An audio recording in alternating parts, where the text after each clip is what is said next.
Vichy Catalán t'ofereix aquest espai.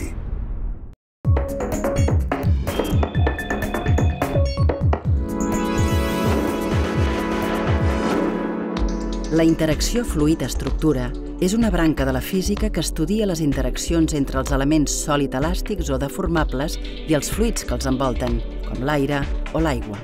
Tenint en compte que ens movem envoltats d'aire i que el 70% de la superfície terrestre és aigua, aquesta interacció és molt present a les nostres vides. De fet, és crucial en àmbits tan diversos com la física de les cordes vocals, el flux sanguini a les artèries, l'acció del vent sobre els edificis o la força de les corrents marines en les estructures oceàniques.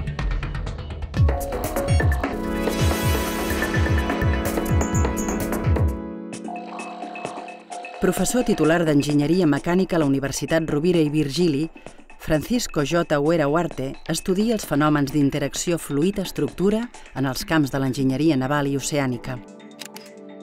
Al Laboratori d'Interacció Fluid-Estructura de la URB es desenvolupen diferents línies de recerca dins de l'àmbit de l'enginyeria marina o oceànica, com l'estudi de la dinàmica de les estructures marines i les vibracions produïdes per les corrents marines.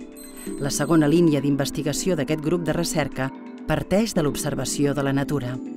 El que fem és, bàsicament, aprofitar-nos de l'evolució i com l'evolució ha fet que algunes espècies animals, en concret, en el nostre cas peixos, hagin arribat a tenir les formes que tenen o que es moguin dintre l'aigua de segons quines maneres. Llavors, el que fem és estudiar la cinemàtica, és a dir, com es mouen aquests peixos, o quina rigidesa estructural tenen les aletes o quina forma tenen, per després inspirar-nos a l'hora de construir sistemes artificials en enginyeria per propulsar coses dintre l'aigua. Pot resultar complex, sobretot a l'hora d'aïllar variables, o bé evitar l'estrès dels animals.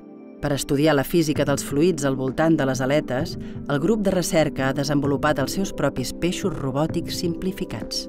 Hem construït un petit robot que simula una aleta en la que podem controlar la curvatura del caire de sortida de l'aleta, de l'última part de l'aleta, i podem estudiar com introduint canvis en aquesta petita part de l'aleta pot generar grans canvis en la propulsió, tal com fan els peixos, per exemple.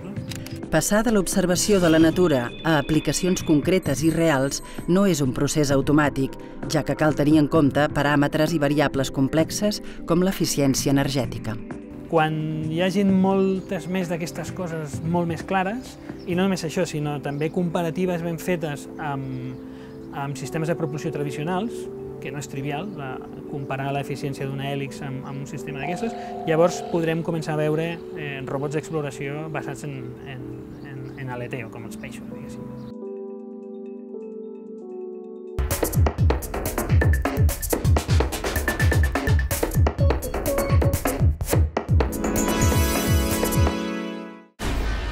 Vichy Catalán t'ofereix aquest espai.